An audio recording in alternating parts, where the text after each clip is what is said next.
What's up, everyone? Welcome to season 4 of My Boulevard podcast. This season, we're doing something special.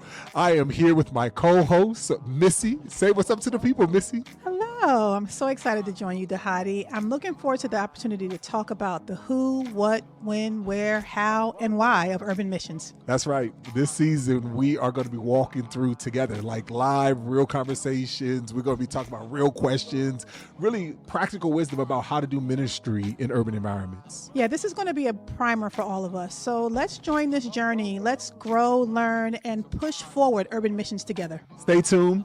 This season, we're going to talk about how you can do ministry where you live, where you work, and where you worship. So let's go. Let's go. What's up, everybody? Welcome to another This Is My Boulevard podcast. My name is Dhati Lewis. And I'm Missie Branch. Glad to be here. And we are excited, because we are about to embark upon a journey. We're going on a journey. We are going on a journey. And this journey is not like many journeys that people have been going on. At least many people have been on this journey, but they may have not described their journey in the way we're describing the journey. Got it. And that's the way this is working. And so over these next 7 weeks, we've been talking all things urban and all things, and talking about that over the course of this time. But over these next 7 weeks, we are about to go on a journey with you. And this journey is like going to a train station.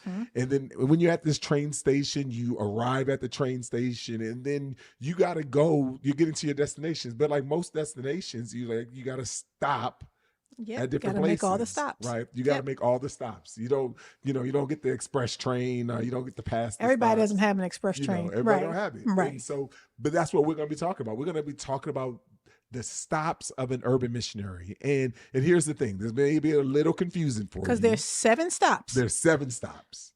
But the first stop is the stop where you enter the train station. But you got to, you got to get into the train Level station. Level zero. Right. Yes. All right. And then after that, there's 6 more stops. Yes. So there's 7 kind of stops, but there's only 6 stops. Right. Well, yes. Well, there's 6 more stops, right? Because this is a stop. This is a stop. Yes, because somebody could have already been on the train. This is their first stop. You see what I'm saying? So it's the stop. This is our stop. So, yes. So hopefully you're thoroughly confused by now. That was the plan, right?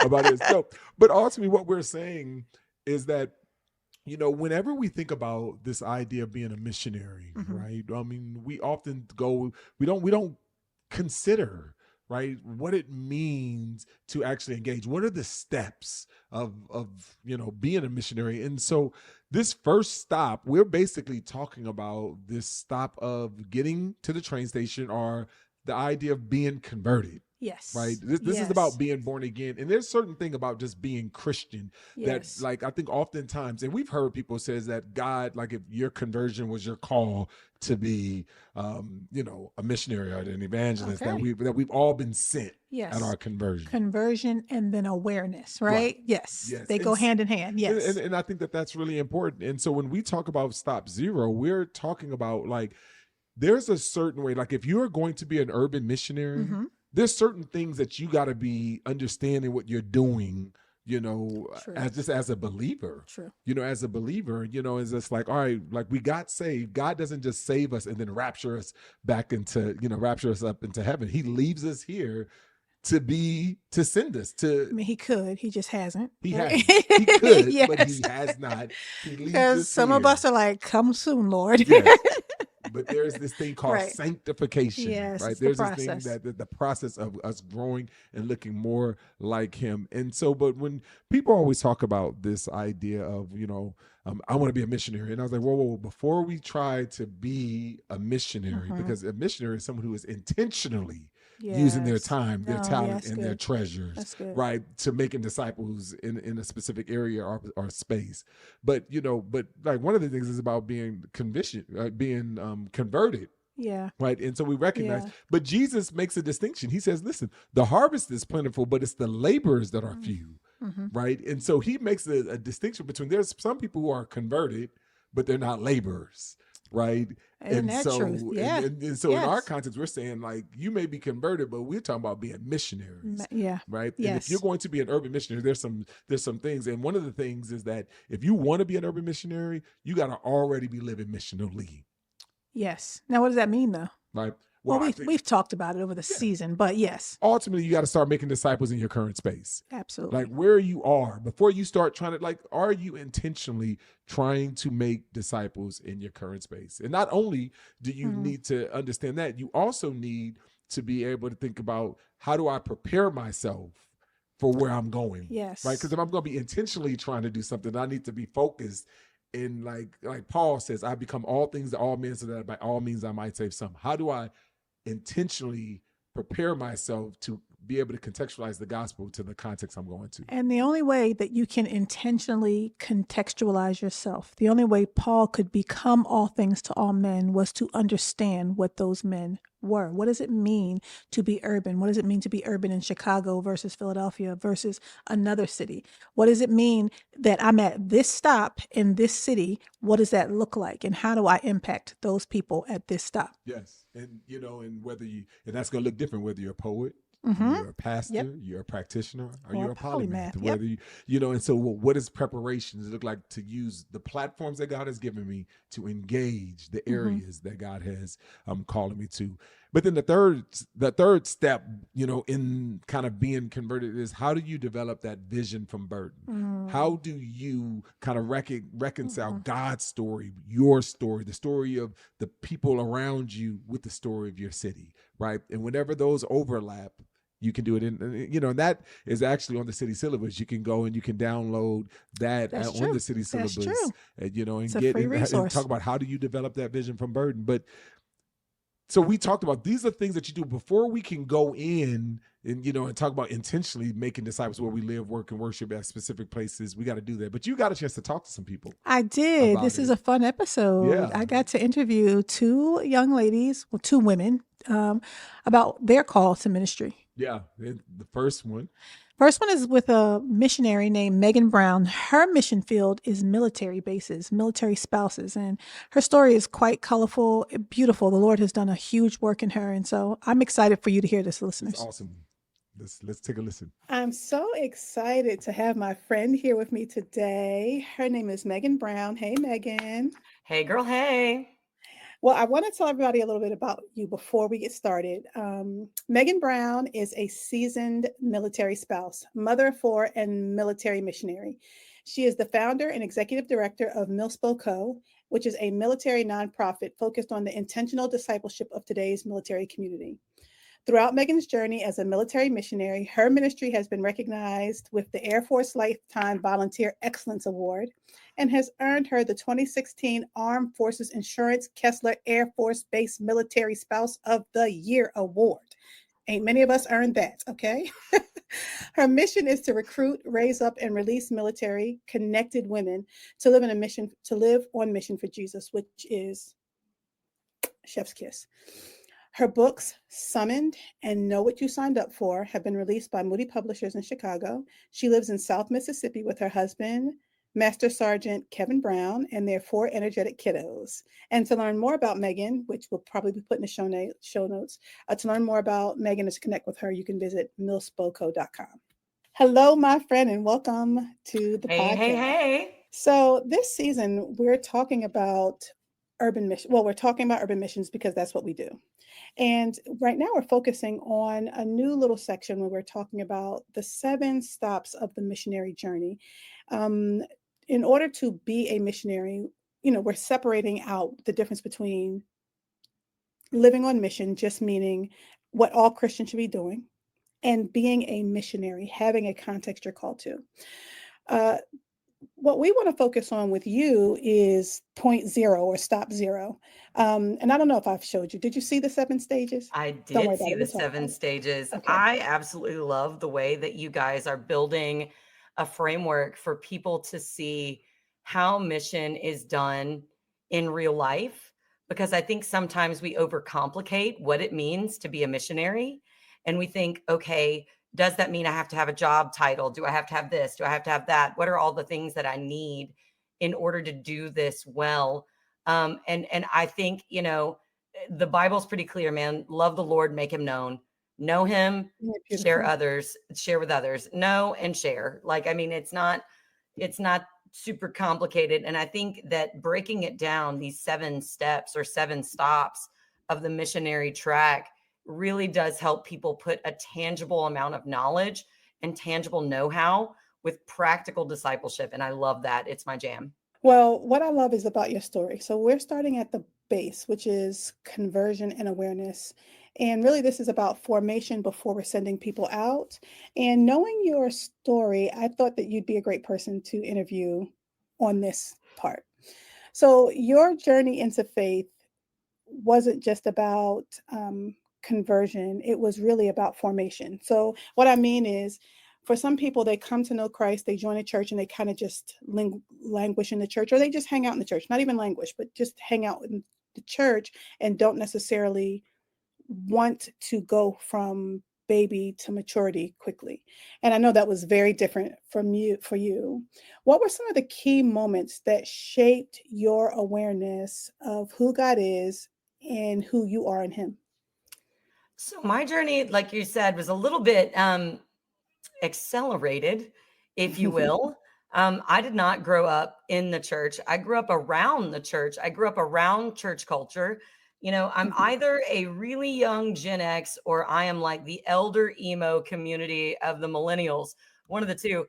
But I was born in the 80s, grew up in the 90s, right? Like it was just one of those things that we still played outside. The rule was you have to be home by the time the Yes. street lights go on. And if you're thirsty, you're locked out and there's a hose on the side of the house. Like, don't be coming in here with these muddy shoes, messing up my mop floor. Hashtag my mom. So it's Mhm. like we just we grew up a little different. I mean, I was 2 towns over on a bicycle, right? Like we did not have safety Right. precautions. No, right. Agreed. So Agreed. growing up around heavy Southern church culture as a 90s punk rock, gangster rap, skate park kid, I had a pretty clear idea of what I thought the church was. And I really tried to Mm, stay away from it because okay. they didn't know Wow. what to do with, street heathens like me.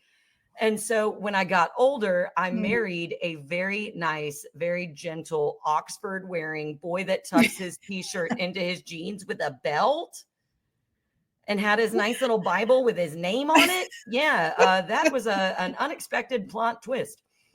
So this sweet young man drags me to a church after we got married.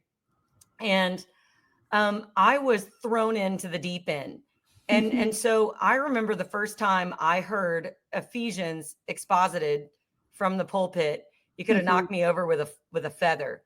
I was like, wait a minute, predestined to sonship, picked, chosen, foundation of the world. Nobody said this. Everybody just told me Right. I was going to go to the hot place because I like to have fun. That's all. Like I used to work at Applebee's in college. I worked Wednesday nights. These people did not say this to me. They didn't tell me this part.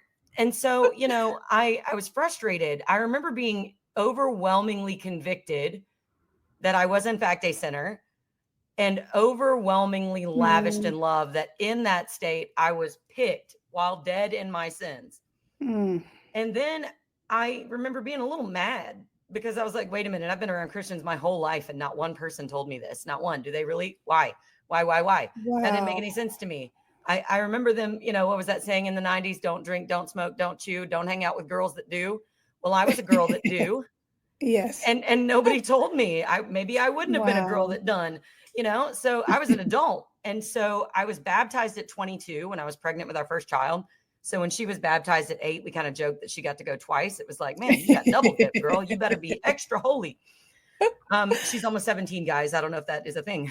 So when when my husband was sent to Afghanistan, I had been in the church, I think like 6 years. So my first moment was, okay, nobody told me this, but oh my Mhm. gosh, what an earth-shattering, earth-shaking, Mhm. beautiful truth. The second Mhm. thing I remember thinking in the church is Christian womanhood a lot of doing. My clothes Mm. don't match. My children aren't wearing matching socks. Does Jesus care if my sheets are clean? Do I perfect wife, perfect mom, perfect Mm. friend? Is that the narrative? I'm This is so confused. good. This is so I good. So, Yeah, I didn't know.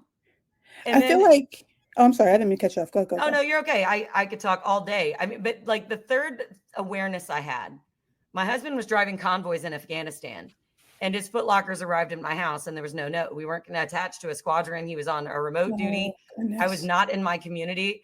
And spoiler alert, he's okay, right? He's home. He's good. He just Yes, but retired. that Praise had to the be Lord. scary. But it scared the daylights out of me. And I was aware in that moment, I did not know how to pray. I did not know how to read the scriptures. I did not know how to access the Lord in the scariest moment I could conjure up in my mind. As a military spouse, I had no ability. And I remember those 3 days between his stuff arriving and his phone call being the most isolating, exhausting, gut-wrenching 3 days of my adult life. It was just dead quiet. And I had no community. I had no church family. I had no one to call.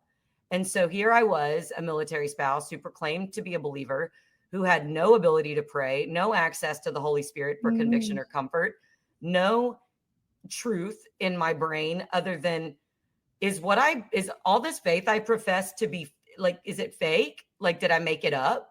Where is it now? I don't know what to do. I know what I'll do. I'll cry. There was no Wow. depth. And so I became a missionary out of rage, guys. Like, I was like, there's 1.8 million women like me.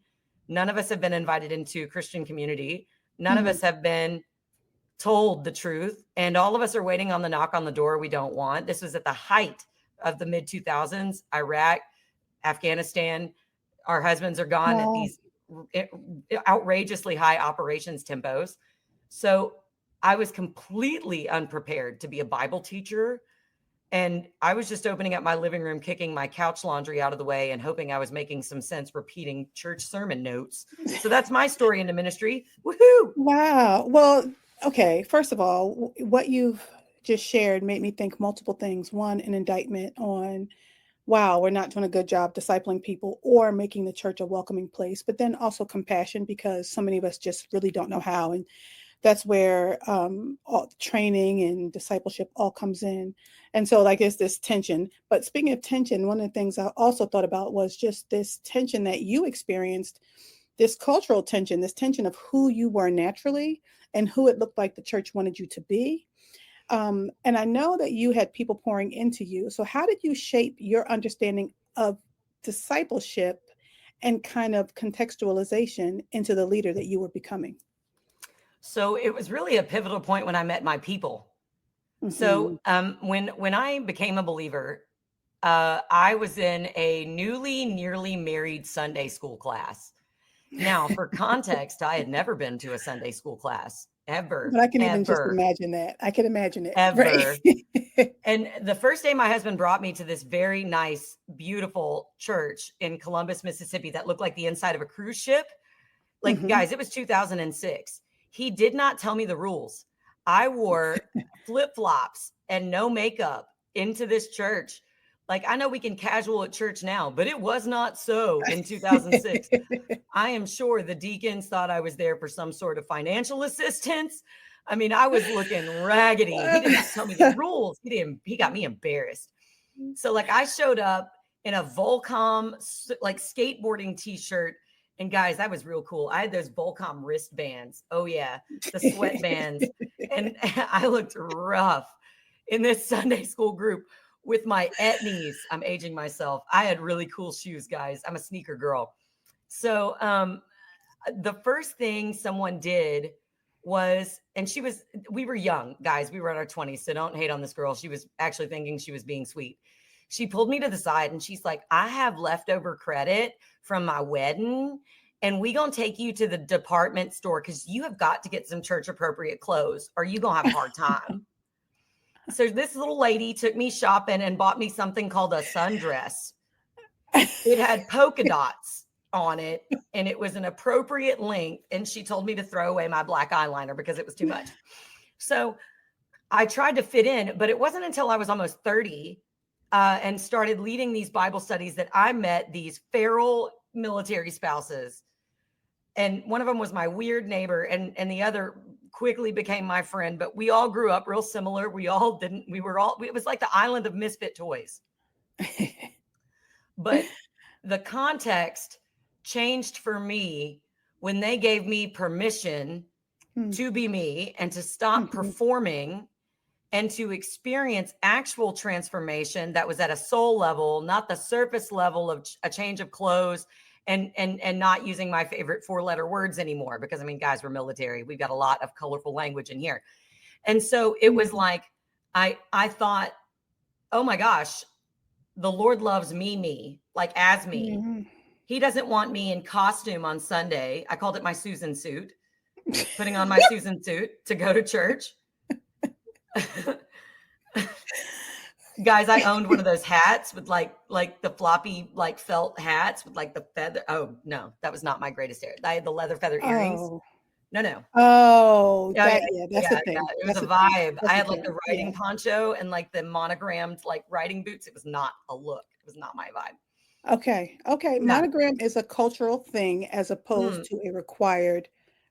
I did learn that. Yes, Prescriptive, yes. Okay. descriptive, cultural. Yes. Amen. Yes. And I'm not hating on monogram, but when you're from spaces where that doesn't exist, you are like, I don't understand. You don't Yeah, know I was what like, I'm this gonna is. pay somebody to put am I gonna forget my first name? I don't know. Yes. Well, let me ask you this. Once you became a Christian, what were some of your biggest tensions that you faced in now trying to grow yourself, but then these, what you like to call feral people, Oh yeah. your people? What was some of the biggest tensions you faced trying to disciple them, giving your background, the community they were, or even your own things? Oh man, the biggest tension is always that the local church does not understand what we do and how we do it. The tension has always been that the desire to reach our community is like, I would say that every local American church is, 1, patriotic, and 2, a welcoming place or attempts to be a welcoming place. But I wouldn't say that every evangelical church wants our community. Our community is messy. It is riddled with the bullet holes of war, PTSD, conflict, unrest, wounding. Our kids have separation anxiety, which means they don't always do great in nurseries. Our kids are fundamentally traumatized. We are traumatized. You want to know why the military community is as tight-knit as it is? We are trauma bonded. We are trauma bonded. And so it's hard for the local church to understand. And I used to get so mad because I'd hear all these things from the pulpit about reaching your neighbors and serving and doing and being. And I'm like, where everybody at? We live in the backyard here, nobody coming. And circles would be closed. I think we would be welcomed in, but we were definitely not wanted. We would be tolerated, but definitely not taught. No one taught us. The tension was that you see all the books behind me. I joke that my disciplers were old dead guys. Right. Like, I couldn't be discipled. No one taught me. So I went on seminary websites, and it was actually Dr. Aiken's, like, this is the theological library list that I found 10 years ago, some odd. And I was buying them at like Goodwills and half price books. And I mean, guys, our training protocol was so raggedy. We'd look out for half price books, paper bag sale. I'm like, all right, guys, we're looking for J.I. Packer for $1. Yes, all right. These are the lists. Like, we would show up with our little bags and a checklist. You're looking for Lewis, J.I. Packer. You're looking, like, find them, Grudem, go. So how did you know, though? At what point did you realize that before you could lead or you could let anyone else lead that and serve, like before you knew you could serve these people, how did you know that you first had to be formed yourself and that all of those books behind you were how it was going to happen? Like, what was the moment that you said, I'm not ready, I'm still a disciple, I need to be filled? So I think there was a moment we had opened up a Bible study. I posted on the Facebook group in our neighborhood, yo, I'm walking through the Gospel of Luke. I'm trying to figure out what this means.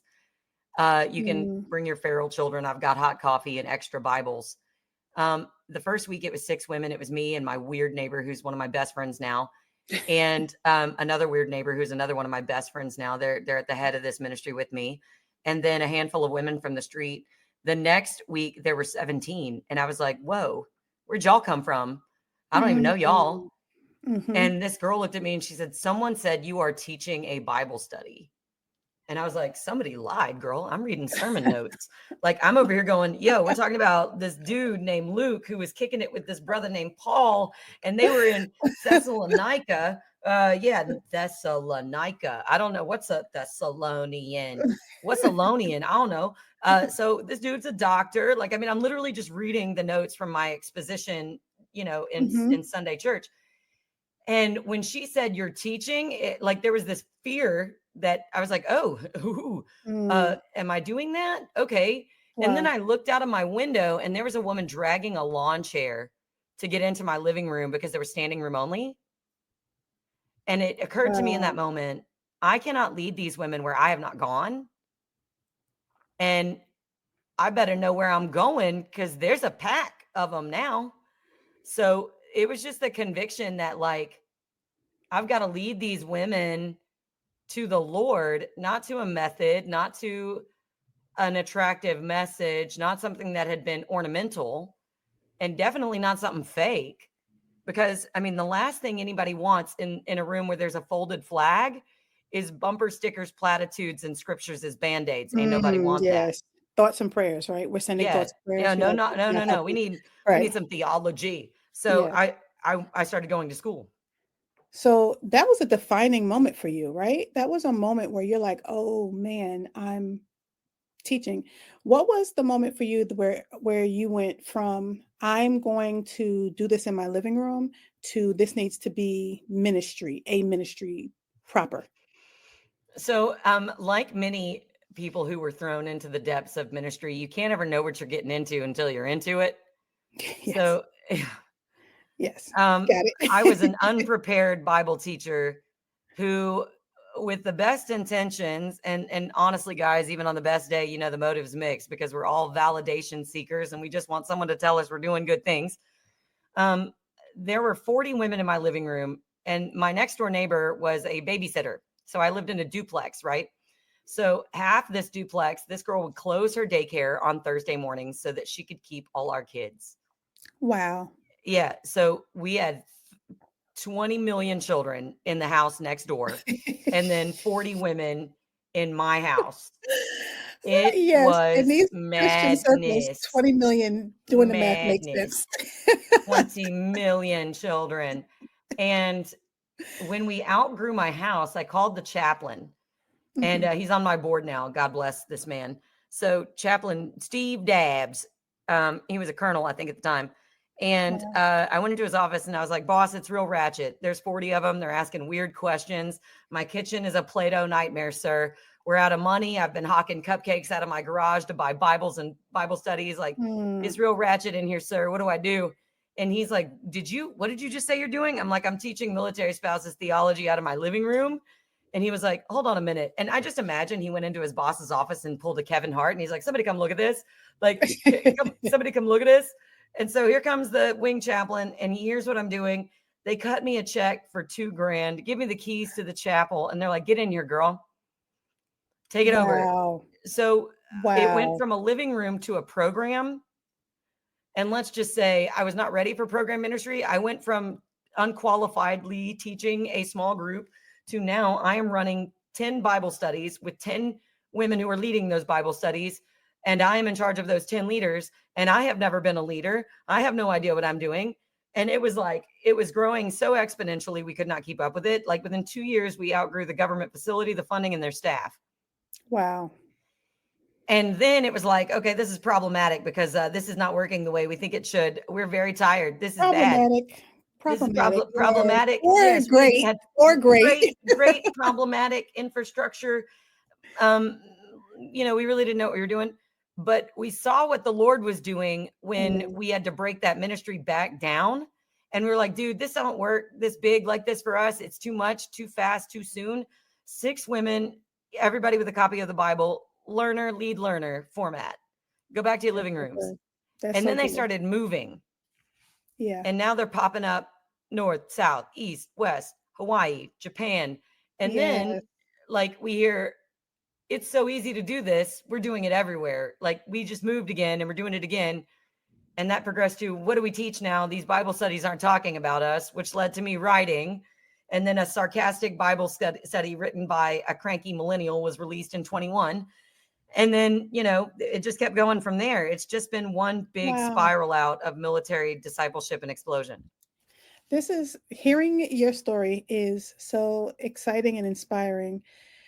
And also just a testament to how God is always moving. Like, so even in my own life, if I sit and think, man, I feel like this may be a dry season, but then I hear stories like yours, I'm like, God is always moving. And I just got to sit back and wait. Okay, so this has to be, unfortunately, our last question. But for those who are in the early stages of faith and who are searching for purpose, right? And for who feel the call to missions, but don't quite know what that looks like, what's one piece of advice you'd give them about embracing formation before stepping into mission? Ooh, okay. All right. There's two things. One, you have to be absolutely committed to two things. One is radical self-awareness. Radical self-awareness. The second is being unapologetic about who you are and embracing the fact that God chose you as you are in this moment. All your personality, spice, flavoring, whatever you want to call it, all the triple dipped crazy, and forming that person to love the Lord habitually, not just theologically, not just in Bible study, but to experience his goodness for you as you are, not the shield, not the mask, not the fake, not the hypocrisy, but to be unapologetically who you are. Because here's the key, right? And I said two things: radical self-awareness, unapologetically embracing who you are as a loved child of God in your context. You aren't going to, I think we sometimes mix up calling and purpose with our context. All of us have the same calling and the same purpose. The calling is to go and make disciples. Our purpose is to give glory and honor to the Lord, right? That's it. Same calling, same purpose. Same purpose. The question you're asking is about context. My context is to make disciples in a war tribe of tattooed up, purple-haired, foul-mouthed, crazy women who have been rejected, dejected, and a little disenfranchised. I'm pretty unapologetic about the fact that that's who I am, and that's who God loves. All my excitability, ADHD nonsense, I'm a dumpster fire rolling down a hill, and I am a loved dumpster fire. That's beautiful. That's beautiful. So that's what it is.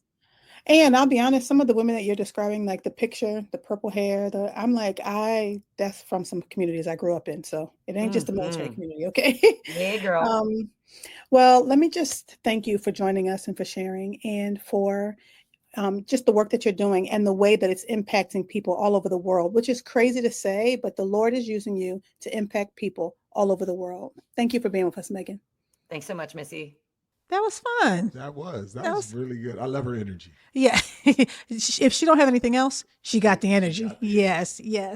One of the things I think I love about Megan's story is how she was able to recognize that she wasn't cut out for traditional Southern Christian culture, even though she believed in the call to the gospel in her life, and how it's clear to me that the church was not able to dictate her context. She had to find that out from the Lord.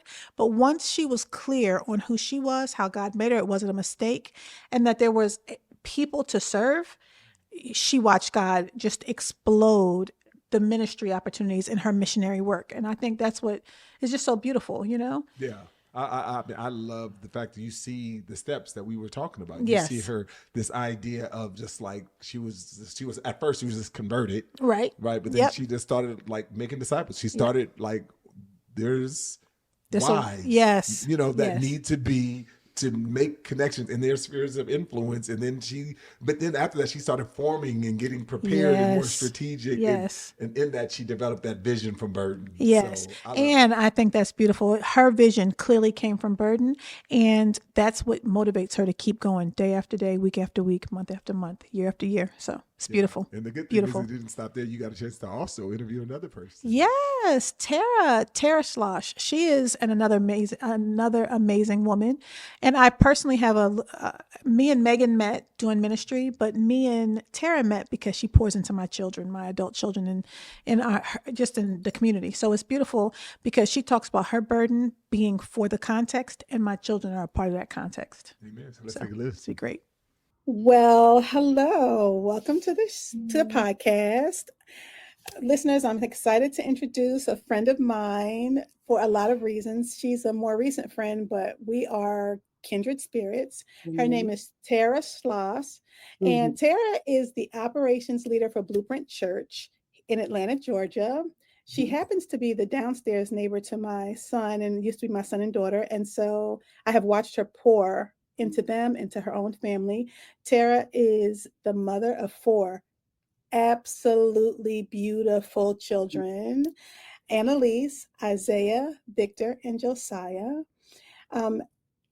Tara is actually a Cali girl living in Atlanta. She's from San Diego, California.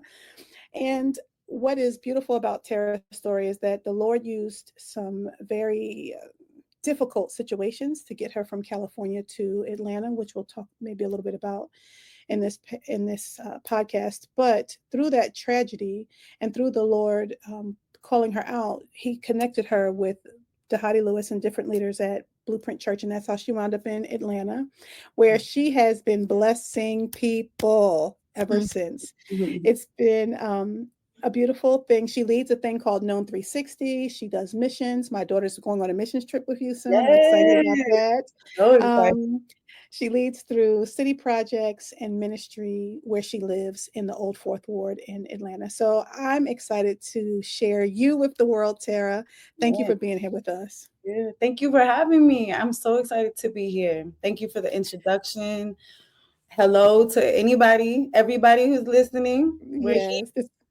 It's going to be fun. It's going to be fun. So in this podcast, Dhati and I this season are talking through urban missions. And during this little season, we're talking through the 7 stages of urban missionary, or the urban missionary framework. And so we're calling it the 7 stops of the missionary journey. And we believe that there's like a 0.0, right? Before you even start on the journey, there's a stage that you have to consider first. And we think that your story is perfect for that. And that stage 0 is conversion and awareness. And that's kind of the formation before being sent. You know what I mean? All of those things ahead of time. And if you would think of a biblical principle, I think we would go with Matthew 4:19, that follow me and I will make you fishers of men, as opposed to God just saying, Jesus didn't just grab him and say, go. And so, so then we're really talking about discipleship, and you are the right person to be talking through discipleship. So can you tell us a little bit about your story and how you developed a missionary's heart? A missionary's heart, my story. So just a little bit of context going back, because our formative experiences do shape us, right? And so leading up to radical conversion to the faith. My mother she had me when she was 15 years old. So just growing up in a lot of ways, like growing up super quickly, in a lot of ways being strong for her, kind of even survival mode as a child. And then she's strong, independent, worked hard, and she tried to give us her best. But at the age of 9, 10, she married a different man, a man that she thought could give us a better life. He was an attorney, he had money, and he was a very, very evil man, and abusive. So domestic violence early on, federales involved. I mean, I'd come home and like everything would be turned upside down. But he was very good at what he did. And he isolated the family. And I ended up leaving my mother's home at the age of 13, actually, because of the violence that would continue to happen. And so 13 through 20, which is when my radical conversion happened, I was in and out of group homes and children's centers and friends. And I mean, you name it, fill in the blank. And so I had a praying grandmother, though. I had a grandparents that believed, that had faith. And I, now looking back in hindsight, I could see the hand of God that they were praying for Yes. me. My grandmother gave me a Bible. I had no intention of reading it, but because of my respect for her, I started to open the pages in kind of my desperation. The Lord started revealing himself to me through his word. And I was introduced to a very big church at the time, at San Diego State, former NFL player, radical testimony, started a church plant, and that has grown and grown and grown. So I went there and I felt like he was looking straight at me. He was telling me God. Wow. He was telling me that God had a plan for my life, that the Lord didn't waste anything, and that if I would trust him, like to allow him to work in my life. And so I started reading this thing. I started taking this thing seriously. And I said, Lord, nothing in my life has ever made sense. I'm going to be so bold as to believe that this word is from you. And there's a specific word, a verse that came to mind, or that I read: when your father and your mother leave you, when your father and your mother forsake you, the Lord will take care of you. And so I was like, okay, Lord, I've been forsaken. Would you take care of me? And so I began just a very radical journey. I was not introduced to ministry. I wasn't raised in obviously a Christian home. And so everything was brand new for me. Being a woman of God was brand new. I didn't know how to be a woman of God. I was like, what does a woman of God look like? And so I was introduced to this church from the Rock Church, and then ministry. I was invited into a space, actually my very first church plant on 30th and Imperial. So high prostitution, drug violence. But when I would go there, it was like, for the first time, I was experiencing what a family looked like. Wow, It was that's like beautiful. people were coming into a place of refuge. People were coming into a place where they were being forgiven of their sin.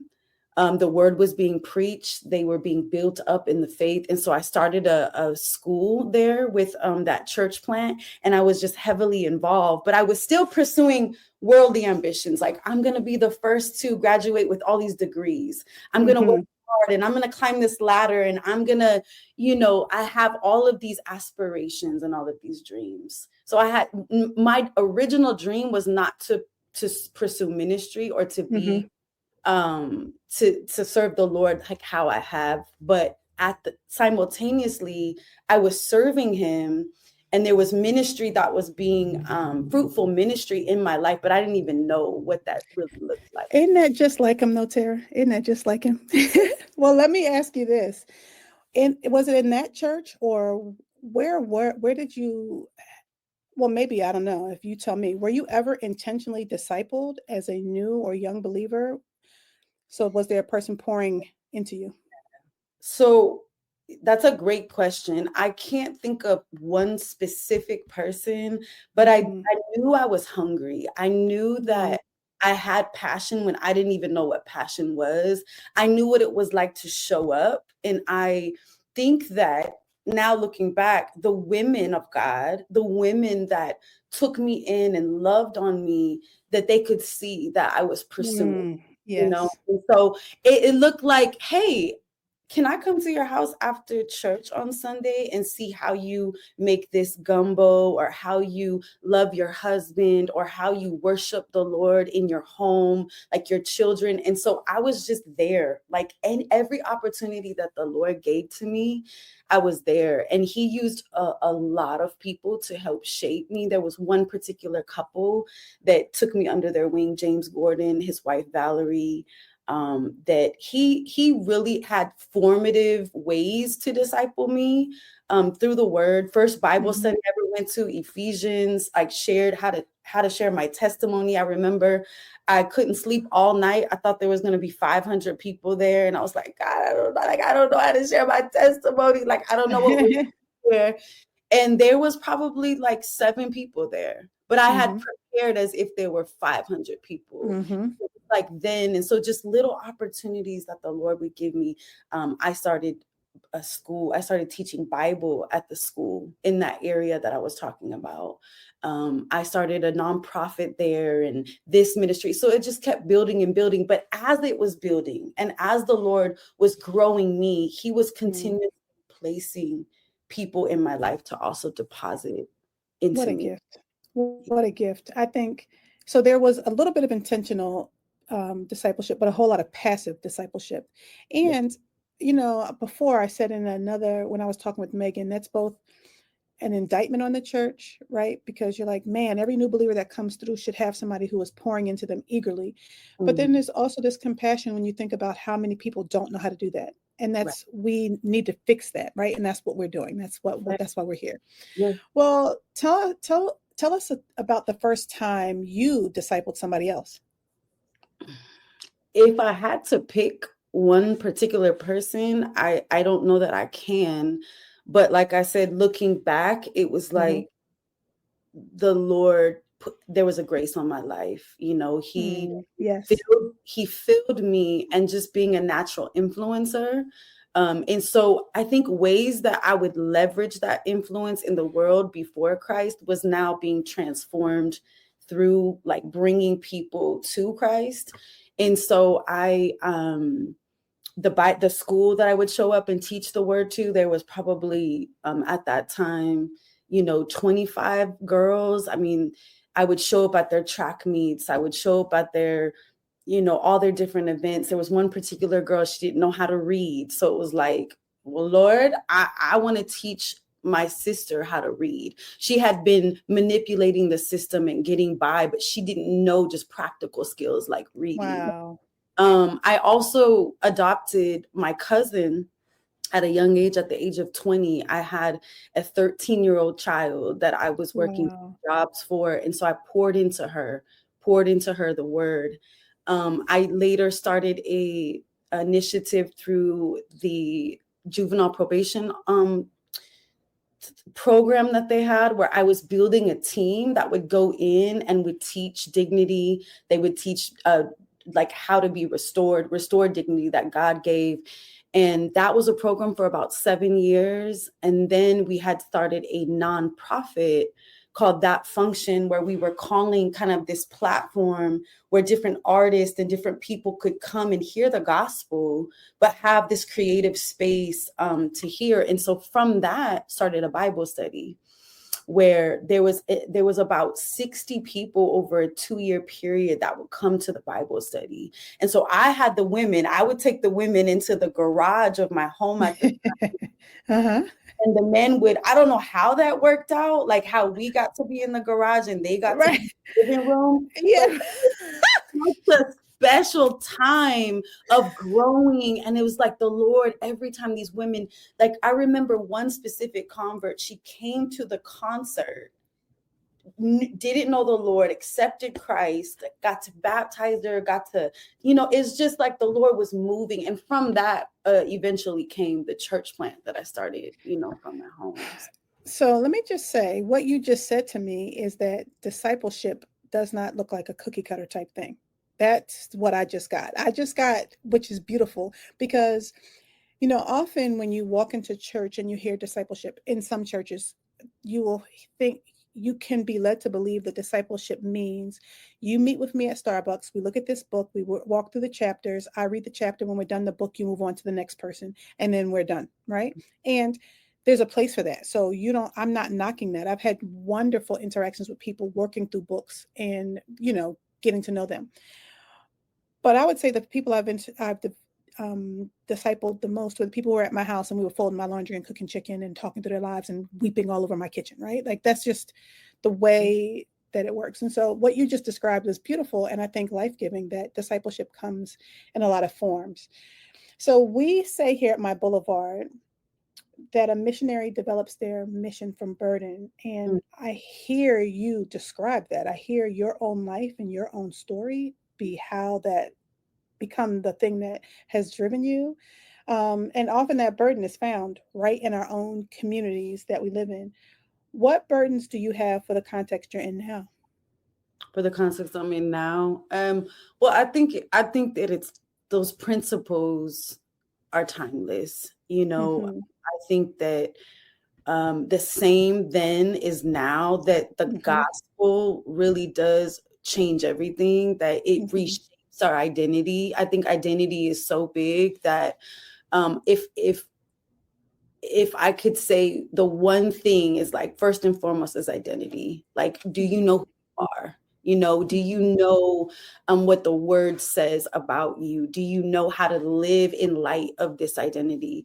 And then I think the second thing is family, like inviting people into a space where they feel cared for, that they really Mm-hmm. feel like they're a part of this family, that they are that they matter, that they have worth, Mm-hmm. that they have value in a family. And then I think also just mission, that God has given us each an assignment, a unique assignment, and he has given us unique gifts.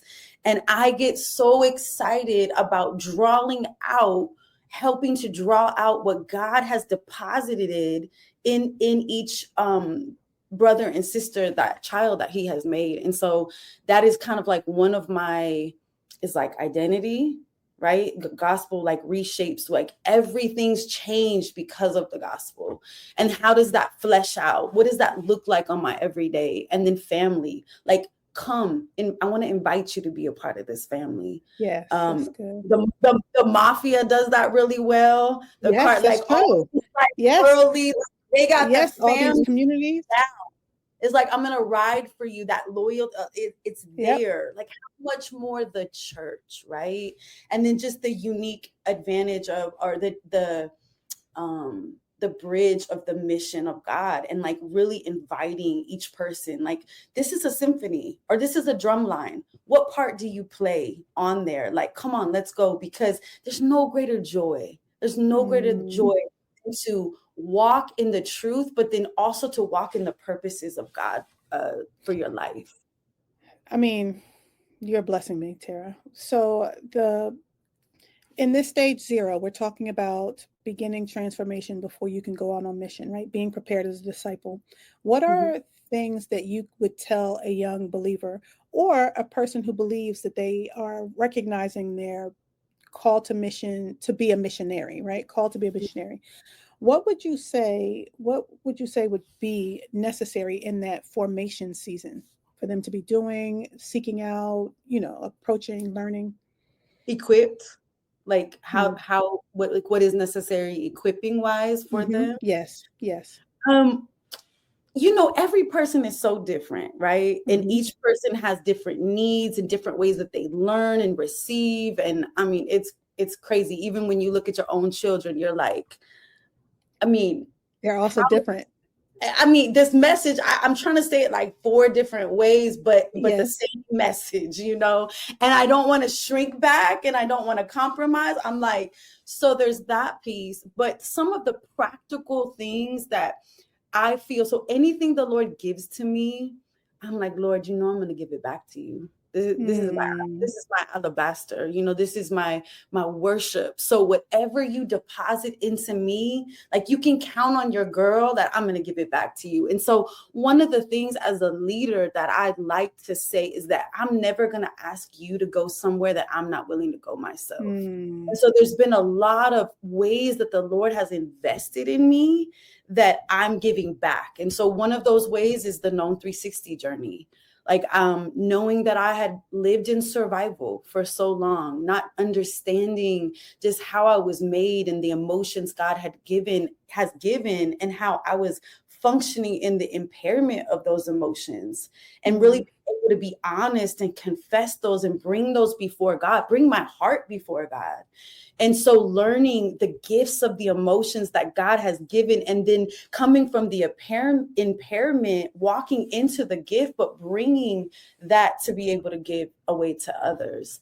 There's different, in the month of March, your daughter is actually going to be a part of that. It's called the Unique series. It's a discipleship series on how do you view your story? How do you see God's story? Interactive practices on how God has uniquely made you. Because most people don't know their gifts. They don't know how God has uniquely made them. So it's like, how can I help pull that out? And so this track called Unique has been a blessing. There is, in our city group, we have this tool called the 3 circles. Are actually going to be trying to be proficient in it in Spanish, because a team of 20 going out to the DR in June. So the 3 circles is just a tool to break down the gospel. Like, how do you gospel fluency? Can you share the gospel? Can you share it with someone? You have 5 minutes coming, the bus is coming, you have 5 minutes. Can you share something that will change the trajectory of their entire life? So we practice in a family space. We practice on these whiteboards, like, come up with your marker and let's share the gospel. And so we critique, but we give feedback, and it's a safe place where we can grow in our gospel fluency. So those are just a few equipping practices that come to mind. And what I hear you describing really is recognizing that season of transformation, or that season of preparation, really should be focusing on who we are, right? Understanding who we are, what we've been through, our story, and then recognizing how do I take that and use that practically to share the gospel, right? Because you're only a missionary for the purpose of sharing the good news of Jesus. So that's beautiful. That's so helpful. And I'm sure if we have show notes, maybe we can link to some of those things that you described so people can have access to them. I love the 3 circles model. Just the health too of the No 360. There's a lot of we don't know if we don't know. Yes. So just really being able to have tools to bring our hearts before the Lord and take our pulse, take our temperature, and see where we are. Because I don't think we're 100% complete this side of heaven, but I do believe that God's will is for us to be whole, for us to bear fruit from that place, and to keep coming back to that place, because the world, like, one of the main lines is in No 360 is that the life is tragic. Life is tragic. Things happen. We have a real enemy that wants to even take us out. So how do we navigate through those hard things? How do we stay honest and authentic? That's great. That's great. Life is tragic. So speaking of life is tragic, one of the things I know that is true for people who experience real life, even though they're called to ministry, is hard things, right? Yep. And so sometimes we go through this circular life cycle where we'll be a part of something huge, we'll watch it grow, it'll be built up, and then we lose it all for one reason or another, or we transition out, right? And you and I have both had those experiences of both transition out, but also lose it all, right? So then you're back to the get to know myself again. Before I can be deployed, I have to make sure I'm healthy. I have to make sure I'm sound, all of these things. Can you share just a little bit? This is our last question, but can you share a little bit about your story of overcoming challenges in light of what we've talked about, and then starting over, being at ground zero and starting over again as a missionary? Yeah. How did I get to 2.0 again? Or like, how am I here now? Starting over. I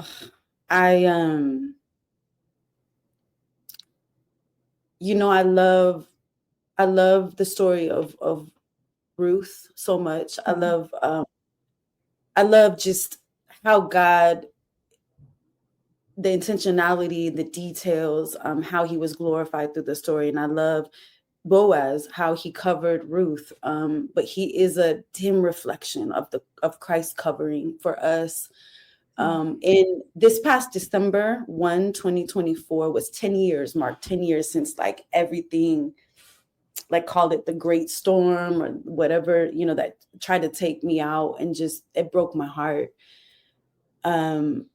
it was 10 years. And we love that story of redemption and Boaz covering Ruth. But what we often skip over is that there was 10 years of pain. There was 10 years of survival. There was 10 years of her in that field doing what she had to do. There was 10 years of her being loyal and holding on to the hem of his garment, not knowing, like, her faith, not knowing what was on the other side for her.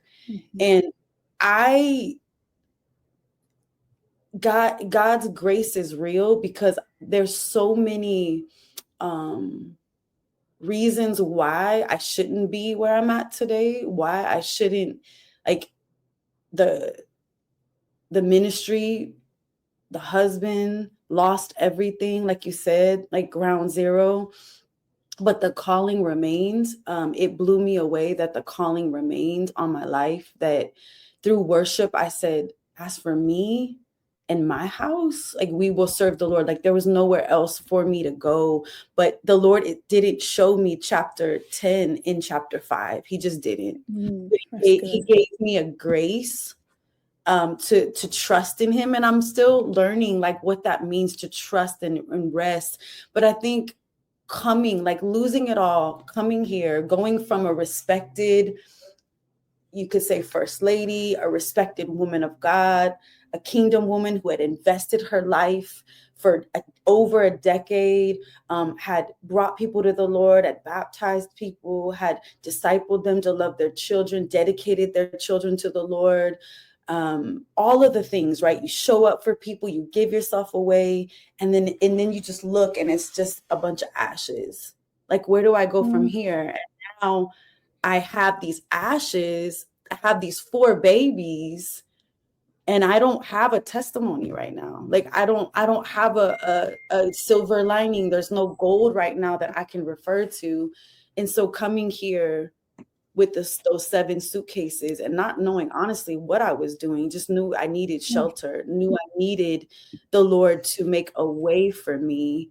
And coming here and coming to the church, and now I don't know anybody. I'm lonely. I don't know anybody. I'm starting brand new. And it felt kind of cruel in some ways. Like, Lord, like, I can only imagine an NBA person, a professional athlete. Like, I have game, coach. Like, put me in the game. Like, I'm your starter, coach. Like, I got, these gifts and this passion that God has given to me. And don't make me sit the bench. Like, please don't make me sit the bench. Like, I don't, and I didn't do anything to sit the bench, so it just felt, and then there was like that Joseph. I just love Joseph so much. It's like God, the intentionality, God preparing him and what God was doing. And so it was the brothers and sisters here that were saying, we see you, God sees you, but we want to allow you space to heal. We want to pour back into you. And so, play in the background, like, take all the titles away. I'm committed to the Lord. Lord, let me stop telling you what you should do with my life. What do you want to do with my life? And so piece by piece, the healing, making me whole, and just honestly, covering me, like, under his wing, and then just like adding another layer, going from the survival to actually, like, I'm not just holding on for dear life. I'm not just reacting. I'm not living in reactivity.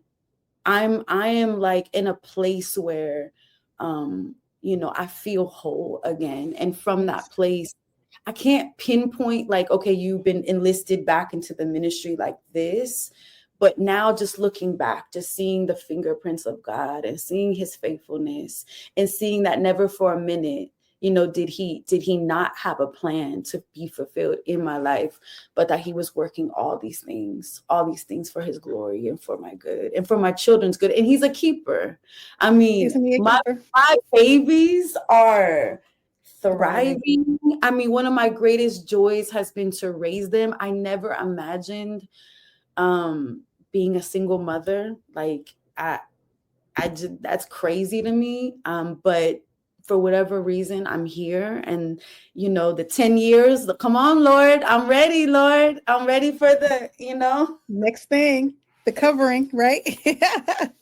I mean, he's my covering. He's my best covering. Yes, yes. But I'm I like, know what I you're saying. finally feel ready. And I think for a moment, as much as I love marriage and family so much, I mean, I still do marriage counseling and I'm there.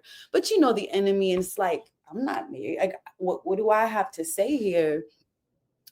But and I don't know. I think in those early years, it was like, can I believe in this again? Like, for me, like, do I believe in this? It was kind of like, yeah, I'll just be alone for the rest of my life. I don't think, like, I know I gave my best as unto the Lord, and look at what happened. And so do I really have the faith to believe that I can step into this again? And I'm sad it took 10 years, but you know what I've learned?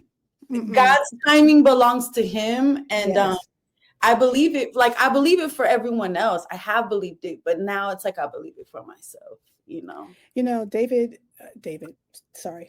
Joseph, you talked about Joseph's story, and Joseph didn't do anything but was in a pit for a long time. You know what I mean? And I want to have coffee with Joseph so bad. Yes, but Joseph needed to be in that pit for what God had for him. Joseph needed to be in that pit, but Joseph also had to believe something about God in the pit in order for him to come out and be prepared for work when he got outside of it. So I understand. Well, can I just say how blessed I am by you, and how grateful I am for your time. Thank you for sharing with our listeners your journey. And I'm excited to be able to get back to Atlanta and give you a hug. Yes, please. Yes. Coffee with Missie. I can't have Joseph, but hopefully I can have coffee with Missie. Thank you. I'm looking forward to it, my friend. Love you. Thank you. Bye-bye. Another winner. Wow. Yes. You know, I've heard that story many times, but every time I'm hearing it, it always gives me chills and goosebumps, because, it just reminds God is doing his thing. He's doing his thing. Tara has been through a lot, but the thing I take away from Tara's story is that what we've been through does not dictate where God is going to take us. But what we've been through is not a waste of time in God's economy. So God has been able to use her life's experiences, the wonderful things, but even those dark moments, to build her and create her for the work she's doing now. And it's just beautiful. Yeah. And what I love about her story is it's like the reignition. Yes. Right. Like reignited, because sometimes it's like, okay, she was converted, then she got into ministry, and then but then like you think, all right, well, I guess I can't be used anymore. Right. No, God was like, no, I'm not done with you. Yep. And it was kind of like this re-invitation to like remind, no, live missionally. Yes. Like, live missionally. I'm preparing you for a new burden, a new mission, a new thing, and just to see that.